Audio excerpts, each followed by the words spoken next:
আসসালামু আলাইকুম। সবাইকে স্বাগত জানাচ্ছি শীতের পিঠাপুলির আজকের আয়োজনে। আজ তৈরি করব ভাপা পিঠা। আর আজকের পিঠাটা তৈরি করব ভাত রান্নার সাধারণ হাঁড়িতেই।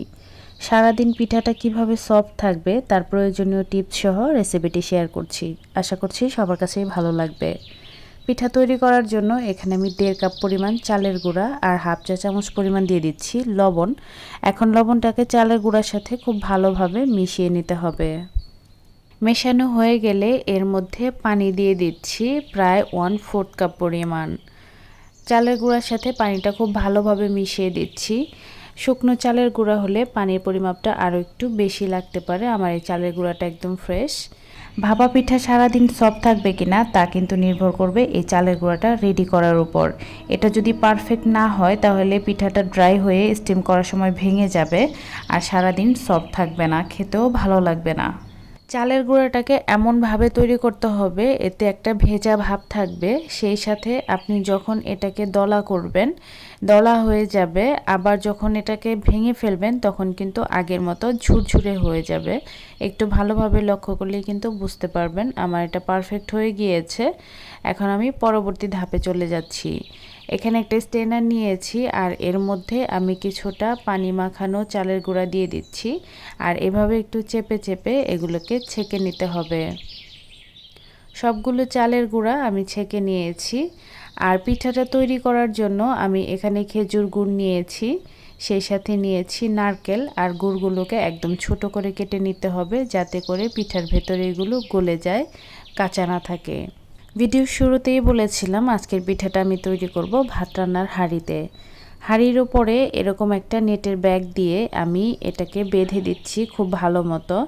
আর এটা কিন্তু শক্ত করে বাঁধতে হবে যাতে করে পিঠাটা ভেতরের দিকে চলে না যায়। আপনি একটু হাত দিয়ে চেক করে দেখবেন। এরপর সাইডে যে বাড়তি অংশটা আছে সেটা এইভাবে চাপিয়ে মুড়িয়ে তারপর বেঁধে দিতে হবে, তা না হলে কিন্তু এটা আগুনের তাপে গলে যাবে। নেটটা খুব ভালো মতো বাঁধা হয়ে গেলে হাঁড়িটা চুলায় বসিয়ে এর মধ্যে পর্যাপ্ত পরিমাণে পানি দিতে হবে। আর পানিটা এমনভাবে দিতে হবে যাতে করে এটা ফুটে ওঠার পরে পিঠার গায়ে না লাগে। পানিটা ফুটতে থাক, এদিকে আমি পিঠাটা তৈরি করে নিচ্ছি। এখানে আমি একটা মাটির মোল্ড ব্যবহার করেছি আর 2 টেবিল চামচের মতো দিয়ে দিচ্ছি চালের গুঁড়া। এরপর হাত দিয়ে এটাকে একটা গর্তের মতো করে দিতে হবে, খুব বেশি চাপা যাবে না, হালকা হাতেই করতে হবে। এরপর দিয়ে দিচ্ছি গুড়, আপনি যেমন মিষ্টি খেতে পছন্দ করেন তাই বুঝে অ্যাডজাস্ট করে দিবেন। গুড়ের উপরে দিয়ে দিচ্ছি কুড়ানো নারকেল, এর উপরে চালের গুঁড়া দিয়ে গুড় এবং নারকেলটাকে খুব ভালো মতো ঢেকে দিতে হবে যাতে করে নারকেল এবং গুড় বাহিরের দিকে চলে না আসে। উপর দিয়ে খুব ভালো মতো সমান করে দিতে হবে। আরও একটু চালের গুঁড়া দিয়ে আমি গ্যাপটাকে ফিল আপ করে দিয়েছি।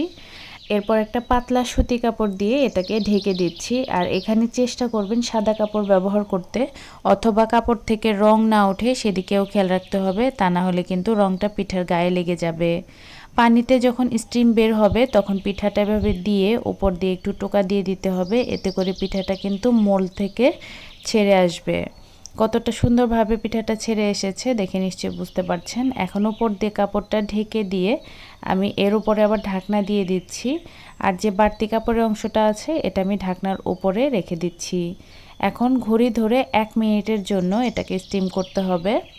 1 মিনিট পর আমি ঢাকনা তুলছি।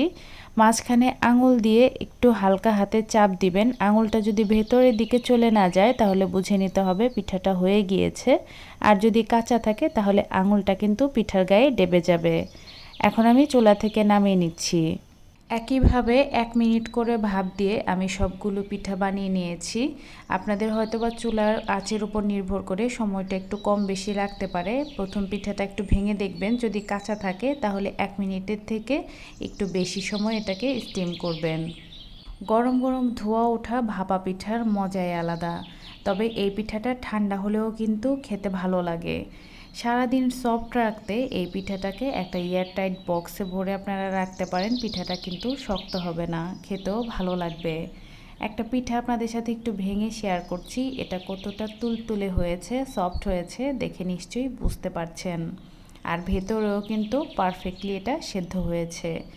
আশা করছি রেসিপিটি সবার কাছেই সহজ ও ভালো লেগেছে। এবারে শীতে অবশ্যই তৈরি করবেন আর কেমন হয় কমেন্টে জানাতে কিন্তু ভুলবেন না। সবাই ভালো থাকবেন, আমাদের জন্য দোয়া করবেন। আজকের মতো এখানেই বিদায় নিচ্ছি। আল্লাহ হাফেজ।